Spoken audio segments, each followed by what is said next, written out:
Hello, welcome back to our channel. അപ്പോൾ ഇന്ന് ഈ ബാക്ക് സൈഡ് ക്ലീൻ ചെയ്യലാണ്. വീടിൻ്റെ ബാക്ക് സൈഡ് ഒരു ദിവസം കൊണ്ടൊന്നും തീരില്ല.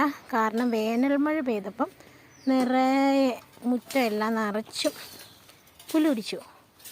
അപ്പോൾ ഇന്ന് രാവിലെ കുറച്ച് സമയം ക്ലീൻ ചെയ്തായിരുന്നു. ഇനിയും കുറേ ഉണ്ട് ക്ലീനിങ്. ഇവിടെയൊക്കെ ഇങ്ങനെ ഇവിടെ 2-3 ചെടിയൊക്കെ നിൽപ്പുണ്ട്. ഒരു ചെറിയ ചെടി, പിന്നെ നമ്മുടെ ഈ ചെടിയൊക്കെ നിൽപ്പുണ്ട്. അപ്പോൾ ഞങ്ങൾ ഓർത്ത് ഇവിടെയൊക്കെ ഇങ്ങനെ ക്ലീൻ ആക്കുവാണെങ്കിൽ പച്ചക്കറി എന്തെങ്കിലുമൊക്കെ നമുക്ക് നടാം. അപ്പോൾ ഇത് നമ്മൾ ആ നെല്ല് പുഴുങ്ങിയപ്പം അവിടെ ഇട്ടിരുന്ന ആ പതിരിൽ നിന്നൊക്കെ കിളുത്ത് വന്ന നെല്ലാണ്. ഇനി ഇവിടെ കുറച്ച് വേസ്റ്റൊക്കെ കൂട്ടിയിട്ടത് അത് പേപ്പറുകളൊക്കെയാണ്. അത് കുറച്ച് കത്തിച്ചൊക്കെ കളയാമെന്ന് വിചാരിച്ചു. പിന്നെ ഇവിടെയൊക്കെ ഉണ്ട് കാട് പിടിച്ച് നിൽക്കുക, പുല്ലാന്തി. ചേനയൊക്കെ തന്നെ മുളച്ച് വന്നതാണ്. ഒരു കുമ്പളം ഇങ്ങനെ അതേ കൂടെ കയറി പൂട്ട് നിൽപ്പുണ്ട്. അപ്പോൾ ഇവിടെയൊക്കെ ഇങ്ങനെ കുറേ ക്ലീനിങ്. തുളസിയൊക്കെ ഇങ്ങനെ തന്നെ ഉണ്ടായി വന്ന് നിൽക്കുന്ന അതോട് ചെത്തി പറിക്കുന്നുണ്ട്. ധ്രുവൻ വന്ന് നിൽപ്പുണ്ട് ഇവിടെ. ഇവിടെ വേറൊരു പണിക്കാരനും കൂടെ ഉണ്ട്, കാണിച്ചു തരാം. ഇതാണൊരു പുല്ല് മാന്തിയൊക്കെ ആയിട്ട് നിൽക്കുന്ന ഒരു പണിക്കാരൻ. അപ്പോൾ ഇത് നമ്മുടെ തുളസി നിറയെ ഇങ്ങനെ തുളസി, ഇവിടെ കുറേ തുളസി ഉണ്ടായിട്ടുണ്ട് കേട്ടോ.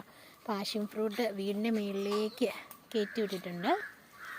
പിന്നെ നമ്മുടെ ചക്ക വലുതായില്ല, വലുതാവുന്നതേ ഉള്ളൂ. കൊണ്ട് ഇവിടെയൊക്കെ നമുക്ക് ക്ലീൻ ആക്കണം. ഫുള്ള് ഇവിടെയൊക്കെ ക്ലീനാക്കി എന്തെങ്കിലുമൊക്കെ നടണം. ഇവിടെയൊക്കെ കപ്പയൊക്കെ ഇങ്ങനെ പെട്ടെന്ന് ഇങ്ങനെ ഞാൻ വിചാരിച്ചു വേനലാകുമ്പോൾ ഈ പുല്ലൊക്കെ ഉണങ്ങിപ്പോകുള്ളൂ. പക്ഷെ ഒന്നും ഉണങ്ങിപ്പോയില്ല.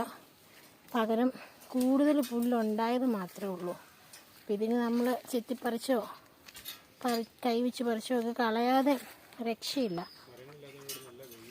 ഇവിടെ ഈ ബാക്ക് സൈഡ് നല്ല വെയിൽ. അപ്പോൾ ഇവിടെ നേരത്തെ കുറേ മരമൊക്കെ ഉണ്ടായിരുന്നു, ആഞ്ഞിലിയും.